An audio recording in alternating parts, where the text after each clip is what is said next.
Alors, aujourd'hui, on va faire la correction de l'examen des probabilités, donc module 12, examen de la session ordinaire. Donc, cet examen, comme vous voyez, il est composé par 12 exercices. Un exercice sur 6 points et un deuxième exercice donc sur 14 points qui concernent donc les variables aléatoires. Alors, on va commencer par l'exercice 1. Qu'est-ce qu'ils nous disent dans l'exercice 1? Vous avez un centre d'appel téléphonique qui reçoit en moyenne 2 appels par minute. Les appels sont répartis au hasard dans le temps. Dans la première question, il s'agit de déterminer la loi de probabilité qui régit donc le nombre d'appels reçus en 5 minutes. La deuxième question, de calculer la probabilité de recevoir 4 appels en 5 minutes. Et dans la troisième question, on vous demande de calculer la probabilité pour que le nombre d'appels en 2 minutes soit inférieur ou égal à 2. Donc, la première des choses, il faut déterminer la loi de probabilité. Donc, comme on voit ici, vous avez la réception de 2 appels par minute. Donc, l'occurrence où comment un événement survient dans un laps de temps. Et donc, on est en présence de la loi de Poisson. Et dans ce sens, regardez, la loi de probabilité qui régit le nombre d'appels reçus en 5 minutes. Il s'agit de la loi de Poisson de paramètre m est égal à 10. Ok? Car sur 5 minutes, le centre recevra 10 appels. Vous allez le voir dans la question ici. On a quoi? 2 appels par minute. Ça veut dire que je peux écrire 2 appels ici. Ok?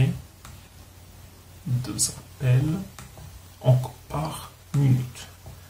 2 appels correspondent à 1 minute. Ok, voilà. Et pour nous, dans la question, regardez, déterminer la loi de probabilité qui régit le nombre d'appels reçus en 5 minutes. On ne s'intéresse pas à 1 minute, mais à 5. Et puisque 5 minutes, donc il faut chercher la moyenne. La nouvelle moyenne, ou la moyenne ici. Donc, pour 1 minute, 2 appels. Pour 5 minutes, donc 1 fois 5, donc ici 2 fois 5, donc 10 appels. Et donc la moyenne, c'est 10 appels par toutes les 5 minutes. Voilà. Et c'est pour cette raison qu'on a dans la réponse ici une moyenne donc de 10. Hein. Et donc on peut écrire la loi de Poisson comme suit: x suit une Poisson de paramètre 10. La probabilité de recevoir 4 appels en 5 minutes. Donc, comme ici, donc, ils nous disent quelle est la probabilité de recevoir 4 appels en 5 minutes. Donc, ils nous gardent 5 minutes. Ils n'ont pas changé en combien de minutes. Et donc, le paramètre ne va pas changer. M est égal toujours à 10. On a l'équation pour calculer donc cette probabilité. La probabilité que grand X soit égal à petit x est égal à m, donc la moyenne ici, le paramètre, à la puissance x sur x factoriel, l'exponentielle de moins m. Très bien. Et donc, on va appliquer ça. La probabilité de recevoir 4 appels.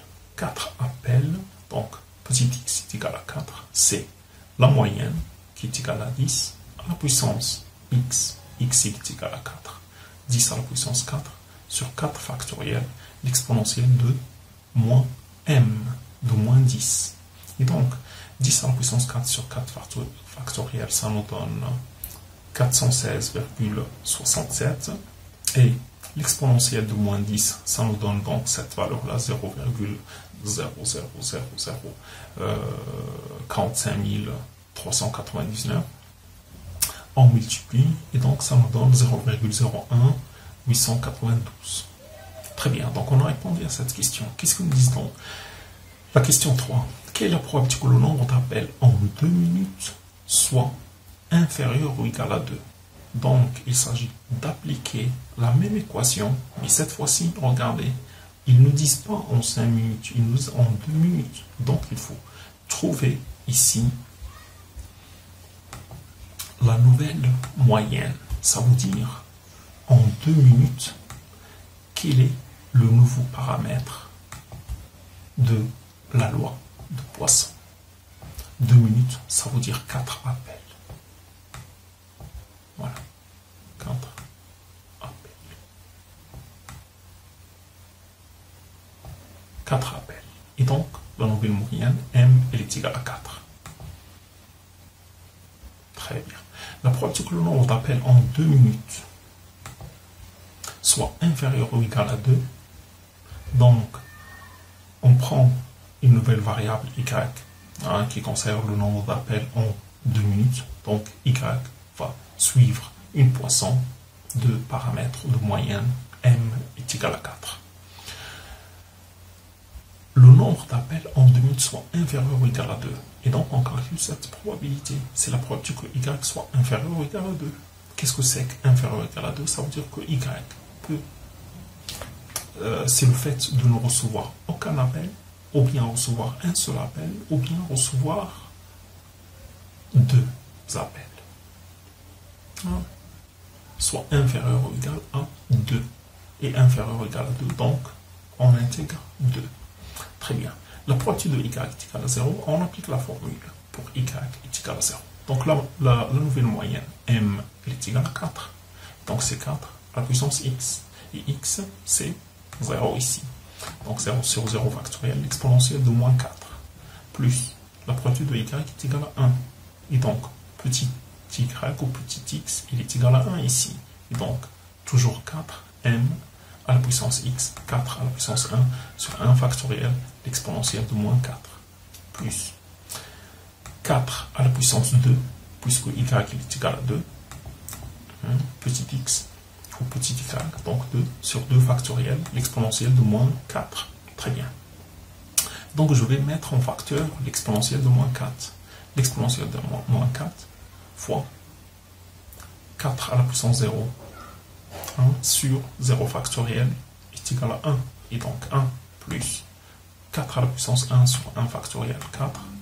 Ici, 16 sur 2 factoriel est égal à 8. Ce qui nous donne 13 fois l'exponentielle de moins 4 est égal à 0,0183.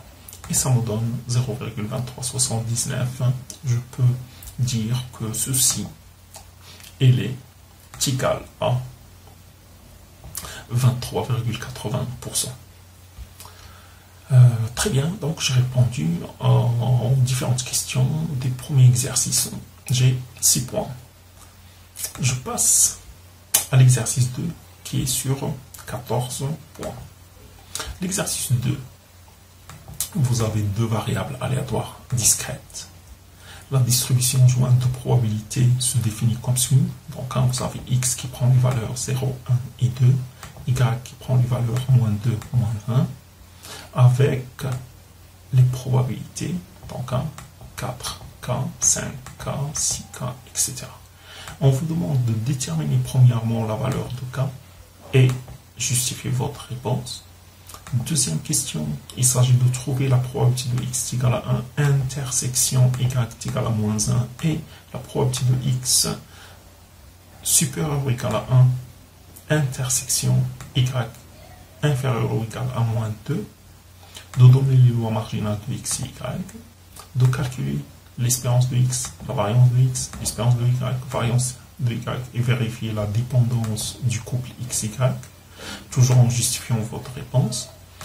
Cinquième question, calculer l'espérance de x, y, covariance de x, y et le coefficient de corrélation entre x et y et interpréter vos résultats. Et en dernier, on vous dit soit z est égal à x moins y, donner la loi de probabilité de z et déterminer l'espérance de z et variance de z. On commence par la première question. Donc il s'agit de déterminer la valeur de k. Ici, en justifiant votre réponse. Donc, comment on doit faire?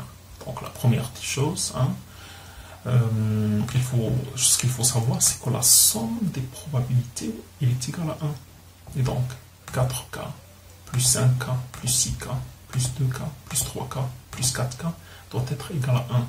Donc, soit je procède comme ça, ou bien, ce qui me donne le même résultat, je procède, même si c'est la troisième question, les lois marginales. Donc, je fais les lois marginales et je sais que la somme ici des probabilités marginales doit être égale à 1. Donc, on verra ça. Donc, la solution, la valeur de K, donc X, ça prend ses valeurs, Y, ses valeurs, et j'ai la probabilité, donc, conjointe ici. Comme je disais, donc, voilà, si je fais 4 plus 5 plus 6 plus 2 plus 3 plus 4, ça me donne 24. 24K. 24K doit être égal à 1. Et donc, K il est égal à 1 sur 24. Ou bien, les lois, ou les probabilités marginales. Ici, 6. 4 plus 2, 6. 5 plus 3, 8. 6 plus 4, ça me donne 10. Et ici, 4 plus 5 plus 6, ça me donne 15. 2 plus 3, c'est 5. Plus 4, ça me donne 9. Ok? Je fais 15 plus 9, ça me donne 24. 6 plus 8 plus 10, ça me donne 24. 24K est égal à 1. Et donc, K il est égal à 1 sur 24. La deuxième question, il me demandait de calculer la probabilité pour X est égal à 1, intersection Y est égal à moins 1. Ok, je vais voir ça sur le tableau. Regardez, qu'est-ce que j'ai? Je prends le vert. X est égal à 1. Okay. Et Y est égal à moins 1. Leur intersection, c'est 3K. Donc la probabilité de l'intersection est égale à 3K. Et 3K, je sais que K est égal à 1 sur 24. Et donc 3 fois 1 sur 24, ça me donne 3 sur 24. Très bien. La deuxième probabilité, la probabilité de X supérieur ou égal à 1, inter Y inférieur ou égal à moins 2. Ok, je vais voir ça. Je prends le vert, je garde le vert pour faire la probabilité donc de X, pour prendre les valeurs de X supérieur ou égal à 1. Qu'est-ce que c'est que supérieur ou égal à 1 pour X? Donc, c'est 1 et 2. Et donc, il s'agit de prendre toutes ces valeurs-là. D'accord? Ça, c'est pour X supérieur ou égal à 1. Maintenant, on me dit Y inférieur ou égal à moins 2. Inférieur ou égal à moins 2, donc moins 1, c'est supérieur. Et donc, inférieur ou égal à moins 2, j'ai pas moins 3, j'ai que moins 2. Et donc, je vais prendre que moins 2. Et donc, moins 2, c'est ça. L'intersection. Hein? Entre le vert et le rouge, c'est 5 plus 6, c'est 11K. D'accord? J'ai 11K ici. Qui est égal à 11 fois 1 sur 24. Et donc, 11 sur 24. Et de cette façon, j'ai calculé les deux probabilités. On va voir la question, la troisième question. Les lois marginales. Ben, les lois marginales, donc c'est très simple. On l'a déjà fait ici. Hein. J'ai 6K. J'ai trouvé K, c'est 6 sur 24. Les lois marginales, c'est les P point J et les PI point. Okay. 6 fois K. 6 sur 24. 8K. Donc 8 sur 24. 10K. 10 sur 24. Voilà. Ce sont les lois marginales de X. Maintenant, les lois marginales donc pour Y. Les P.J. 15K. 15 sur 24 et 9 sur 24. Voilà. Donc 15 sur 24, 9 sur 24. Et ici, j'avais 18 sur 24, 8 sur 24, 10 sur 24. Et de cette façon, donc, je vérifie mes calculs. 6 plus 8, 14. plus 10, 24 sur 24 est égal à 1. Donc, la somme des PI point doit être égale à 1. Et la somme de P point J doit être égale à 1. 15 plus 9 est égal à 24 sur 24 est égal à 1. Donc c'est bon pour les lois marginales. Qu'est-ce qu'il me reste maintenant? Le calcul de l'espérance et la variance des variables aléatoires x, y avec vérification de leur indépendance. Ok, la première des choses, je calcule l'espérance. Je sais que l'espérance, donc je l'ai, la formule, c'est la somme pour x, c'est la somme des xi, pi, et l'espérance de y, c'est la somme des y, j, pj. Très bien. Alors, j'ai les x, 0, 1, 2, et y, c'est moins 2, moins 1. Ici, j'ai les probabilités marginales, et donc avec la somme qui est égale à 1. Voilà. Les probabilités marginales ici.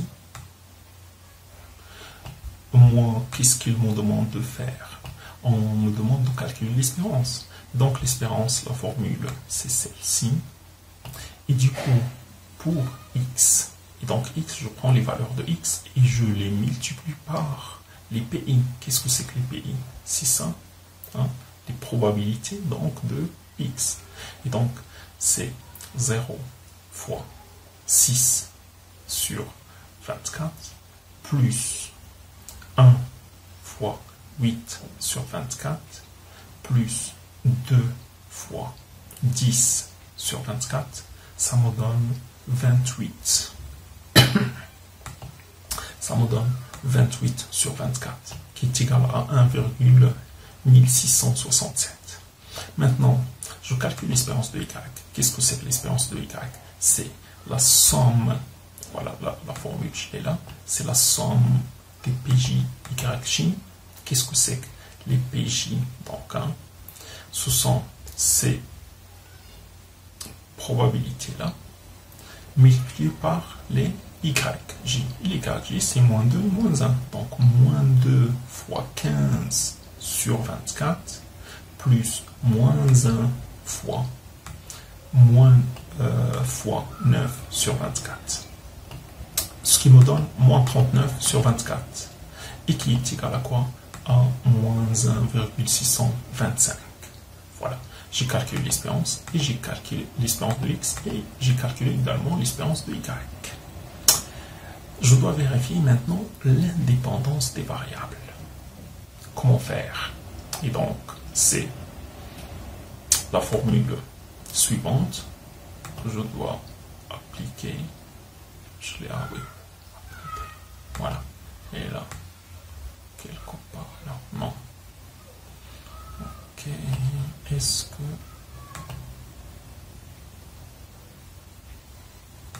j'ai sorti? Ah oui. Non. Voilà. Je dois vérifier donc l'indépendance du couple X, Y. J'ai les variables sont indépendantes quand est-ce que?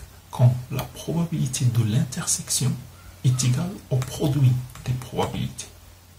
La probabilité de x est égale à petit x inter y est égale à petit y doit être égale à la probabilité de x est égale à petit x fois la probabilité de y est égale à petit y. Et ceci pour toutes les valeurs de x et de y. On va prendre le cas. On va prendre le cas suivant. Voilà.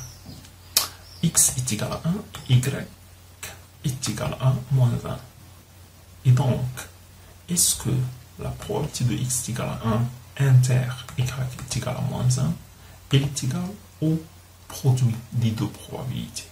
Donc, la première des choses, c'est que la probabilité de x est égale à 1 et y est égale à moins 1, elle est égale à 3 sur 24. La probabilité de x est égale à 1 et y est égale à moins 1. Elle est égale à 3 sur 24. 3 sur 24 est égal à 0,125. Est-ce que cela est égal au produit. Donc on va vérifier le produit. Pour x est égal à 1 et y est égal à moins 1. Pour x est égal à 1, c'est 8 sur 24. Et pour y est égal à moins 1, c'est 9 sur 24. On doit multiplier 8 sur 24 fois 9 sur 24. Voilà, est égal à 72 sur 576 qui donne 0,125. De cette façon-là, on peut dire que les variables sont indépendantes. Mais attendez, est-ce que cela est valable pour toutes les valeurs? C'est pour cette raison que on va prendre le cas de x est égal à 0 et y est égal à moins 2 et vérifier. On doit le vérifier pour toutes les valeurs de x et de y. Voilà. Pour ces probabilités, on peut le vérifier sur le tableau. Donc la probabilité de x est égal à 0, y est égal à moins 2, x est égal à 0 et y est égal à moins 2. Il est égal à 4 sur 24. Est-ce que 4 sur 24 est égal à 6 sur 24 fois 15 sur 24? On va vérifier cela. Voilà. Donc 4 sur 24 est égal à 0,1667. Et la probabilité de x est égale à 0 fois la probabilité de y est égale à moins 2, on a dit c'est 6 sur 24 fois 15 sur 24. Ça nous donne 0,1562. Et donc, la probabilité de x est égale à 0. Ou on peut généraliser et dire la probabilité de x est égale à petit x, y est égale à petit y, est différente de cette probabilité. Et donc, on peut dire que les variables x et y ne sont pas indépendantes. Très bien. Voilà. Je suis arrivé à quelle question maintenant? Calcul de l'espérance et de la variance. Voilà. La cinquième question. La cinquième question, on me demande de calculer donc l'espérance de x et y covariance. Parce que ici, ce que j'ai fait, moi, donc j'ai préparé cette question et donc j'ai calculé la variance déjà, hein, la variance de x. On sait que la variance de x, il est égal à l'espérance de x au carré moins l'espérance de x, le tout au carré. Hein, et la même chose pour la variance de y. Et de cette façon, donc, je peux calculer l'espérance de x au carré, qui est égale à la somme des xi au carré fois les pi. Et donc, qu'est-ce que c'est que la somme des xi au carré? Des xi au carré, donc 0 au carré fois 6 sur 24 plus 1 au carré fois 8 sur 24 plus 2 au carré fois 10 sur 24. Donc, c'est ce que j'ai ici. Hein, ces valeurs-là. Et la somme des yi au carré fois les pj. Et donc yi au carré, c'est moins 2 au carré fois 15 sur 24 plus moins 1 au carré fois 9 sur 24. Et donc, je dois faire la somme. Et la somme, je l'ai ici.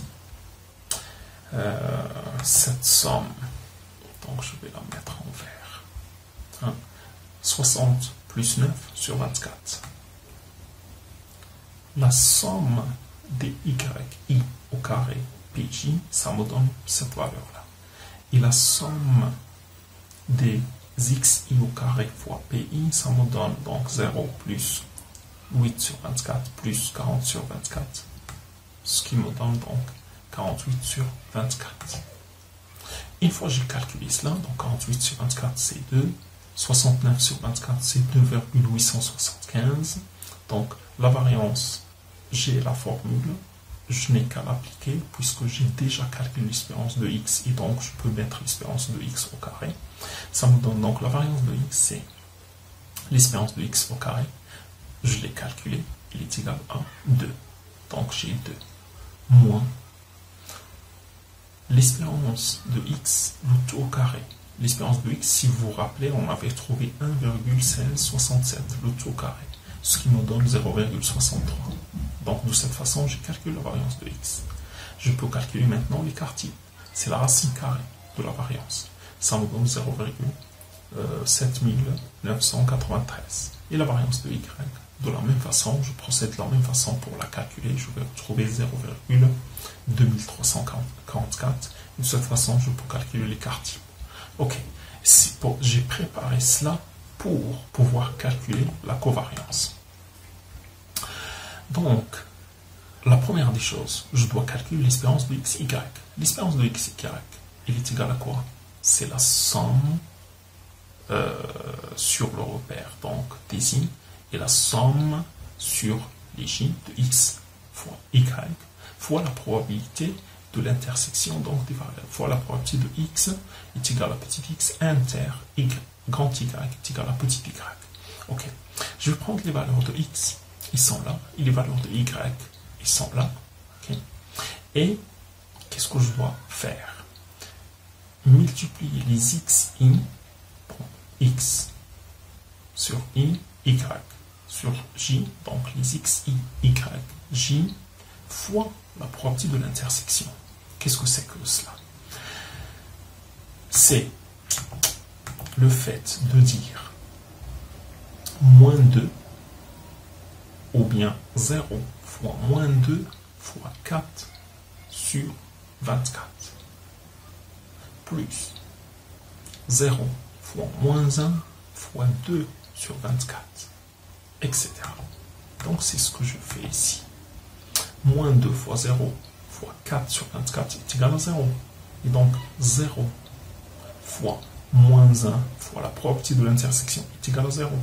Et ainsi de suite pour toutes les autres probabilités. Je retrouvais ici moins 10 sur 24, ici moins 24 sur 24, ici moins 3 sur 24, et ici moins 8 sur 24. Très bien.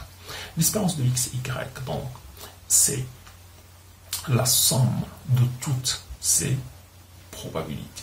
Et du coup, je fais la somme ici, donc 0, 0, donc moins 10, plus moins 4, plus moins 3, plus moins 8, ça me donne moins 45 sur 24. Ça me donne moins 1,875. De cette façon, donc, j'ai trouvé l'espérance de x, y. Qu'est-ce qu'il me reste à faire? Calculer la covariance. Et donc, la covariance, la formule, c'est la suivante.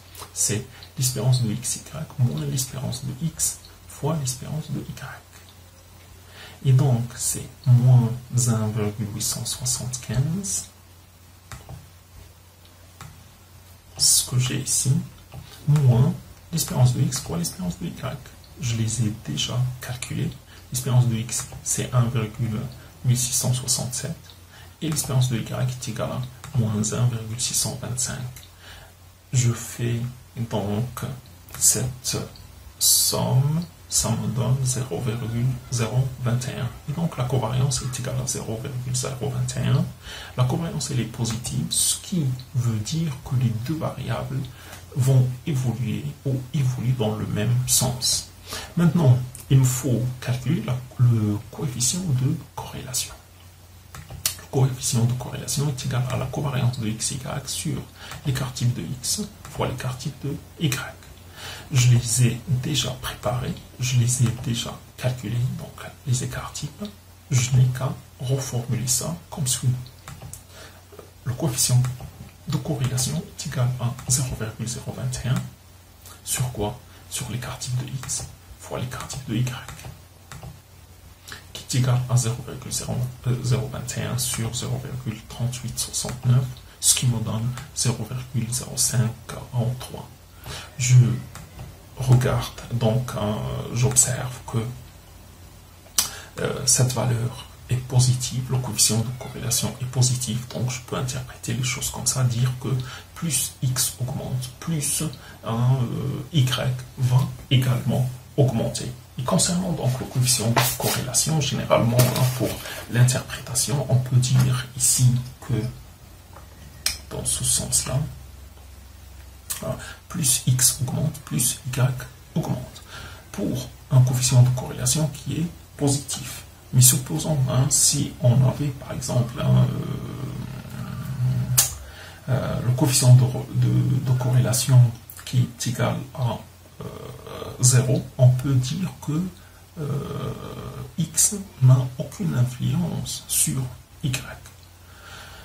Ou bien, lorsque le coefficient donc, de corrélation est négatif, et dans ce sens, on peut dire que plus x augmente, plus y va diminuer. Et donc, il y aura en quelque sorte un effet, une influence pour diriger y dans le sens contraire.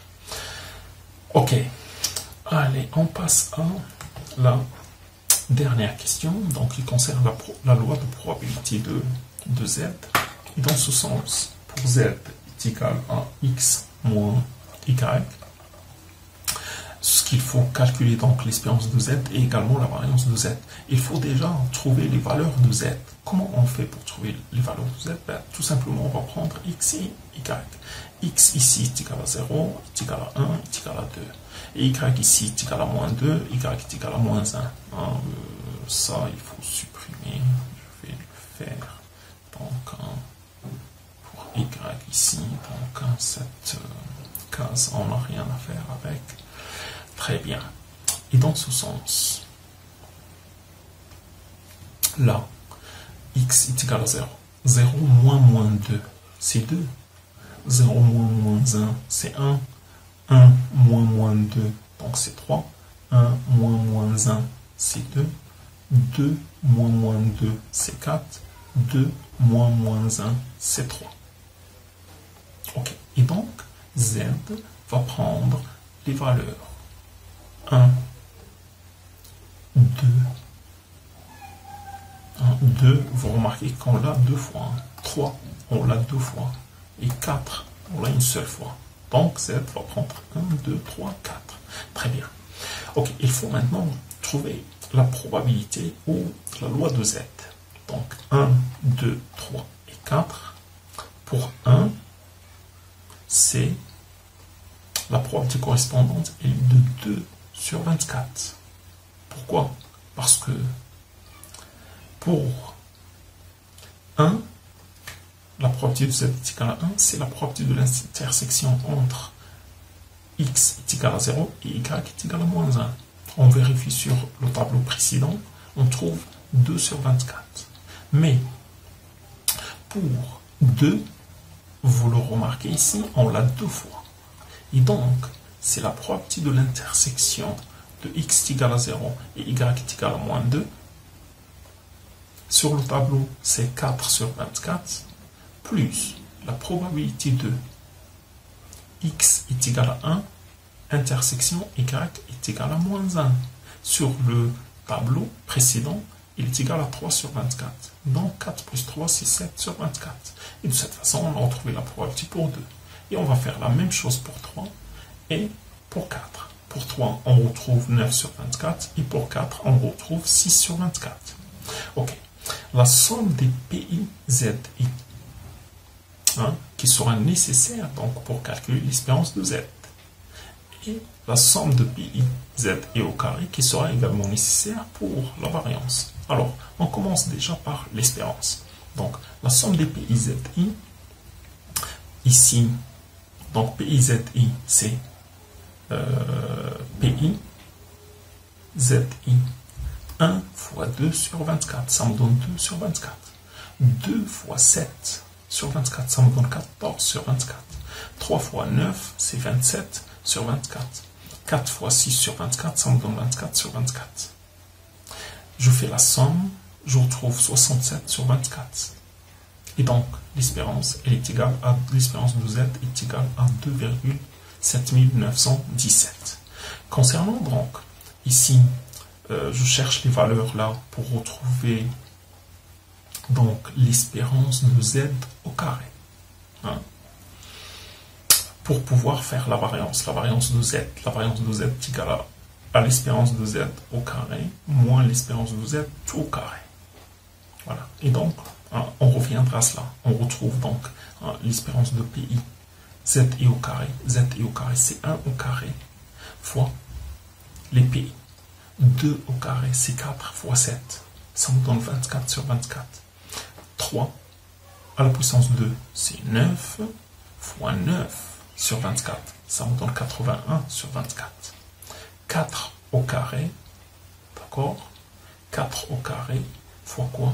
Fois 6. Donc 16 fois 6 sur 24. Ça me donne 96 sur 24. Je fais la somme et je retrouve 8,625. Très bien. Alors, l'espérance de z et la variance de z, donc z il est égal à x moins y. Donc, l'espérance de z elle est égale à l'espérance de x moins l'espérance de y. Et donc, je peux procéder comme ça. Donc, première méthode. L'espérance de x, on l'a déjà calculé, est égale à 28 sur 24. Moins l'espérance de y. L'espérance de y, on l'a déjà calculé, on a trouvé moins 39 sur 24. Et donc, on retrouve combien? 67 sur 24. 28 moins, ça me donne plus. Donc, 28 plus 39, ça me donne 67 sur 24. Et ça me donne 2,7917.